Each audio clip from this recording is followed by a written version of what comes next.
ma soeur. Sors de là, mon frère. Bannis la peur de toi. Bannis la peur de ton esprit. Ce matin, Dieu te veut une vaillante guerrière.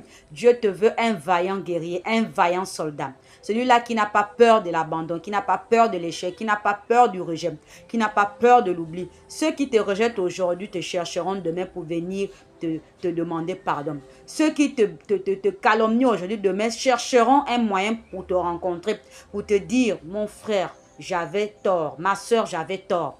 Ceux-là qui méditent sur toi le mal, demain, ils te chercheront, ils te diront, oui, nous nous sommes trompés. Alors, bannis de toi cet esprit de peur de l'échec. L'échec aujourd'hui n'est qu'un chemin par lequel Dieu veut que tu passes parce qu'il veut glorifier son nom dans ta vie. Il veut encore faire jaillir sa gloire. Il veut encore que tu contemples sa gloire dans cette situation par laquelle tu es en train de passer. Alors, mon frère, ma soeur, ce matin, Dieu t'exhorte encore. Ce matin, ma soeur, Dieu te parle encore. Il te dit, bannis de ton cœur la peur. Bannis les inquiétudes. Bannis les angoisses. Sache que tu es un vaillant guerrier, mon frère. Tu es un leader. Tu es appelé à la grandeur. Tu es appelé à conquérir les domaines auxquels peu ont pu avoir accès. Alors Dieu te dit ce matin, fortifie-toi et prends courage, ma soeur. Ne baisse pas les bras. Ôte-en-toi la peur. Lorsque la peur essaie de prendre le dessus, dis que je suis avec Christ. Si Christ est dans ma barque, je ne crains rien.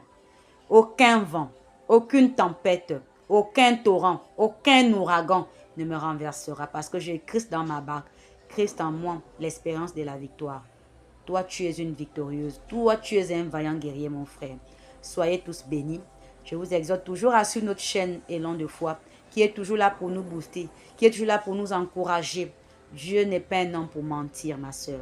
Dieu ne t'a pas abandonné, mon frère. Il est en train de travailler dans le secret. Il te réserve quelque chose de grand. Voici pourquoi il prend le temps de le préparer. Il te garde d'abord dans le secret. Parce que ceux qui sont réservés pour les grandes choses, Dieu prend toujours le temps de les préparer. Il prend toujours le temps de travailler sur leur destin.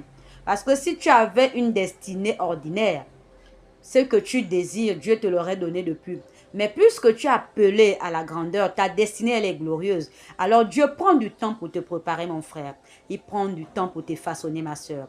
Il prend du temps de te modeler. Il dit que toi, tu es l'argile, c'est lui le potier. Alors laisse Dieu te donner la forme qui te plaît et qui lui sied. Parce que si la forme que tu as aujourd'hui n'est pas la forme que Dieu désire, il va encore te modeler et te façonner. Allez, soyez tous bénis. Continuez toujours à partager notre chaîne Élan de foi.